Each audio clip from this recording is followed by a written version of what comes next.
Hello, everyone. Today we're going to discuss Annie and Tuface Idibia relationship, divorce, whatever. I know a little bit of them, but I'm not an ardent follower of their journey. However, before making this video, I watched a few things, I read a few things, and got updated in what is happening. And I must say, it is very sad. Everybody is blaming Annie, but I want to come from a different angle. I rather feel quite sorry for her. And I also want to bring a little bit of science into it and explain a few things that people are not even thinking about. Now, let's get a background. Two-Face is a successful singer, musician. In all ramification, you will consider him a success because he's the singer of the top hit, African Queen. You are my African queen, the girl of my dreams. Actually shot Afrobeat into the limelight. Before he became this successful, he was just a young boy trying to make it in the streets, trying to find his footing. Along the line, at the age of 25, he met a young girl that is 15 years old, and somehow they became an item. They started their love from that time. Eventually, Two-Face made it. They were both from humble beginnings. They didn't have anything, but this girl stuck with him, eventually got married. But before then, while Two-Face was now getting some money, getting popular, doing music, he impregnated at least two different women, and they bore him children. I think they say he has 5 different children from different women. All through this young girl that he met at the age of 15 stuck with him. All through these infidelities, all through these shenanigans, she stood behind him. Few days ago, we all woke up to the news that Tuface Idibia, aka Innocent, is making an announcement that he's divorcing Annie, the wife. Of course, he threw everyone and the internet into a frenzy, as expected. But majority of the people are blaming Annie because they're saying that she knew exactly who this man was and chose to stay with him. I'm going to tell you the reasons why Annie stayed. Because after everything Two-Face have done, he's still the one divorcing her instead of the other way around. Let's talk science a little bit. The frontal lobe is one of the 4 lobes that make up the brain. This frontal lobe is involved in many functions, but let me read one of the key functions to you. It's involved in decision making, problem solving. It helps you think critically, plan, and make judgments. It also plays a key role in managing emotions and controlling impulses. And this lobe does not develop fully till the age of 25. She met this man at 15. Let's leave that aside. Another thing is why all this is happening. I like to ask, where are her family? A lot of societal expectations is playing out here. Where we come from is not really that uncommon. It's just that they happen to be popular and has happened to be playing out in front of everybody. This is not really isolated. It happens every time. But there is something I also want to introduce you guys to. It's called limerence. Limerence is where you have this very intense desire, infatuation, or obsession with a person that usually is uncontrollable. A sign of limerence is this very strong need for reciprocation from the other person, also feeling very elated when there is reciprocation and absolute devastation when there's not. Constant thoughts about this person like 24/7. You usually have a lack of clarity who they are. Your life is usually deprioritized while your relationship with them is centered. You become really emotionally dependent.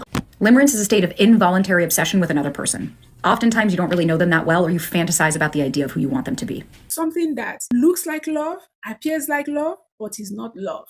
Rather, is obsession. Let me read the definition of limerence to you. Limerence is a state where you fall completely for the other and you can't stop fantasizing about them. It can look and feel like love, but is built more on the idealization of the other.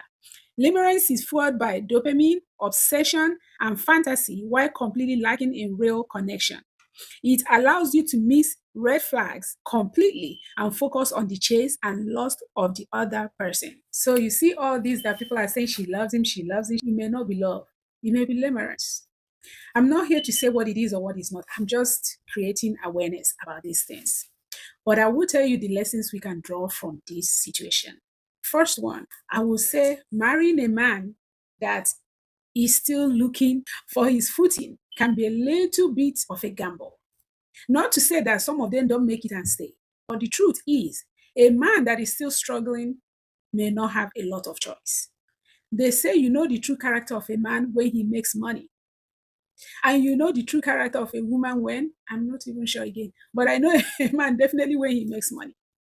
So if you're dating somebody that is haven't made it, just make sure you are growing with him. As that person is trying to make it, make sure you are also trying to make it. Don't sit back and wait for them to make it. That way, when both of you make it, you are both still in the same arena. And if they choose to leave, you know what? You too, you walk. If you get to a stage where you believe you will lose your life just because somebody chooses to walk away from you, then something is fundamentally not okay. There is need for self-evaluation and self-growth because you should be able to dust up and walk. When you get there, you will take back the power of people to treat you anyhow because they know you can walk. Not to say you should be walking all over it. No, if somebody makes a mistake, please forgive them. It's different.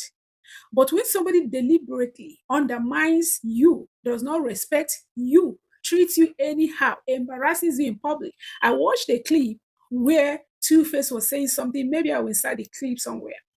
Tuface was saying something about he can F anybody because that's what the thing wants. And she was there. I couldn't believe it. I understand she got into this relationship as a child at 15, but where she missed it is she stopped growing. She stopped developing. She stopped learning. And when I say learning, it's not just going to school, because I'm sure she's educated, but self-growth. Because when Two-Face had the first child outside, is when she should have known to set boundary. Yeah, you can forgive him if that's your thing, but set boundary. After that first one, that's when I started blaming her. The second, the third, Habamana. It's no longer a mistake. Two-Face definitely does whatever he wants to do, knowing that she will sit there and take it. I want to make it clear that I'm not also blaming Two-Face too much. Because he is who he is. He made it obvious. He didn't hide it. He sang it in songs. He said it in a show. So Annie knows who she's married to, and she chose to be there. She should have been the one to create boundary and say, I'm not going to take this. And if Two-Face says, no, this is who I am, then she has the opportunity and the right to walk. Because it doesn't really seem like Two-Face is twisting her arm to stay with him. Another thing is pressure. Who knows? I don't know. I'm not sure Two-Face planned to marry her or not. I don't know. But the pressure was too much. Just like they were pressuring Davido to marry Chioma, they were pressuring him to marry because she's been there with him, long suffering. Oh, you must marry her. Who knows? Maybe he felt like if he didn't, society will judge him. So that's another lesson. Don't bow to pressure. Now let's learn some lessons. Ladies, you cannot make a man love you. If a man doesn't love you, leave that man alone. Let them go find their spec. Don't force a man to stay with you by fire, by force. The feeling must be mutual. You should choose somebody that chooses you continuously. Not somebody that will choose you today, because you see this first spark that we see, you see somebody, is not love, it's attraction. Ask anybody, it's attraction, and there's a big difference. Choose somebody who will commit to you long term. While dating, you must look for red flags. Don't feel like you have to marry somebody just so you can be a missus, or because you have been with them so long, you have to marry them to prove a point. You're not proving anything to anybody. You have to really, really be careful, because you see, this decision is one of the most important decisions you can ever make. Even the Bible says two shall become one. That means you're one with that person you're marrying. So if it's not somebody you would like to be, don't marry them. Also, I want to emphasize the need to have good relationship, good connections in your life. Because if you have people that will tell you, trust me, if you don't notice, other people will notice. But I even believe you will notice. Any woman that says they don't know if a man is good for them or not, it might not be entirely true, because you will know. You will feel it. But some women will choose to ignore that feeling. They will choose to ignore the red flags because they want to marry. After you marry, you will still come out. So what is the need? There are people that don't know these things. Okay, well, now the information is everywhere. You can educate yourself, learn, and make a better decision. There are some people that had no choice. They don't know what they're doing. Unfortunately, our parents were not of much help in those areas because of where we come from. But you have the responsibility to sit up and educate yourself. My sisters, you cannot love a man more than he loves you. The truth is, that none of us know actually what really happened. Two-Face himself might be a victim, like some have suggested. I have seen a clip of Annie going off, breaking things and screaming. Maybe I will insert it here. I don't know what we push a woman to that extent. I really don't understand. My husband told me I had a shoot today. Only for him to pack his things and his stupid cousin Frankie helped him plan it. His family does not love me. They hate me. They've been giving me hell for 10 years. Today, my husband packed his things. He lied to me that he was going to shoot. But my husband is on his way to America. Planned by himself, FL Moribe, and Frankie. All of this behind my back. I don't deserve this. I don't. I know this is not your business. But I can't call any member of this family. I can't even call his manager. He will not take my call. Because he thinks I'm the reason. He thinks I'm in his way. He thinks I'm in his way. So he I would never take my call. He don't send this on his way to America without telling me. Without telling me. Without telling me. He's going to seek peril in America. And his other kids, don't move this car. Park this car. I'm going right now on Instagram Live. I am going to scatter everything. Nobody knows the rush of an angry woman. I will ruin everything. To the extent that you will make a public mockery of yourself. So what I'm trying to say is that Annie herself has some, I don't know the best way to put it, but I'm not seeing her as just the only victim. I see a little bit of Two-Face, maybe because he seems to be a very quiet guy. You know, we don't hear much from him, and he's not a troublemaker. You don't see a lot of scandal. He just likes women, or he likes living with women. And if you choose to take it, then it's on you. Anyway, women, men, we must make sure we build ourselves.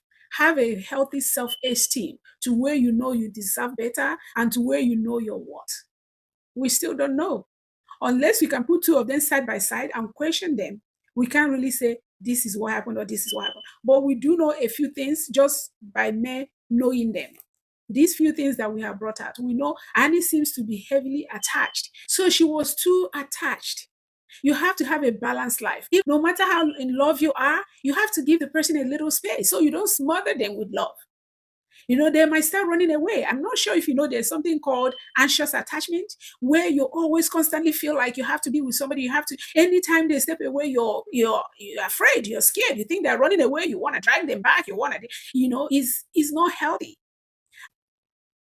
In conclusion, let's always choose our mate wisely. Let's remember is the most important decision. And what we're looking for is somebody who is secure, somebody who can have good communication, somebody who adores you and who makes you feel good. Maybe I'll come up with a video about what to look for, but it's very important that we choose wisely to begin with. And when we're in it, let's learn how to manage it. Or when it becomes toxic, you have to love yourself more than you love the marriage. Not that you must walk away, no, but you must take steps to protect your mental health and your physical health and your emotional health.